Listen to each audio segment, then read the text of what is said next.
ഒരു വൈകുന്നേരം സ്കൂളിൽ നിന്നെത്തിയ ആ കുഞ്ഞ് വിറയ്ക്കുന്ന കൈകളോടെ ഒരു ഡയറി അമ്മയെ ഏൽപ്പിച്ചു.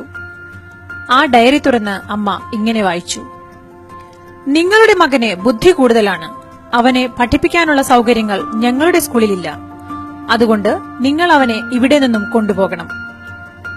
ഡയറി മടക്കിവെച്ച് ആ അമ്മ തന്റെ കുഞ്ഞിനോട് പറഞ്ഞു: ഇനി മുതൽ നീ വീട്ടിലിരുന്ന് പഠിക്കാൻ പോവുകയാണ്.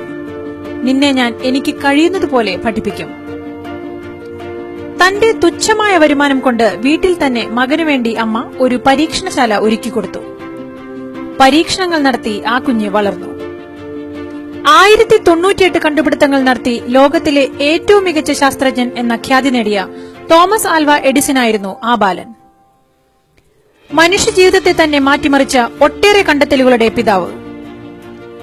മരണശേഷം അമ്മയുടെ മുറി എഡിസൺ പരിശോധിച്ചപ്പോൾ ആ പഴയ ഡയറി കിട്ടി. അതിൽ എഴുതിയിരുന്നത് ഇങ്ങനെയായിരുന്നു: നിങ്ങളുടെ മകന് ബുദ്ധിമാന്യമുണ്ട്. അവന് ആവശ്യത്തിനുള്ള ബുദ്ധിയില്ലാത്തതുകൊണ്ട് ഈ സ്കൂളിൽ പഠിപ്പിക്കുവാൻ സാധിക്കുകയില്ല. ആയതിനാൽ എഡിസനെ നിങ്ങൾ ഈ സ്കൂളിൽ നിന്ന് മാറ്റേണ്ടതാണ്. എഡിസന്റെ കണ്ണുകൾ നിറഞ്ഞൊഴുകി.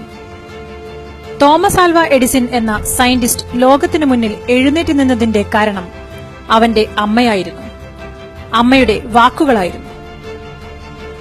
വാക്കുകൾക്ക് അഗ്നിയുടെ കരുത്തുണ്ട്. ഒരാളെ വളർത്താനും തളർത്താനും വാക്കിന് കഴിയും. ശുഭദിനം.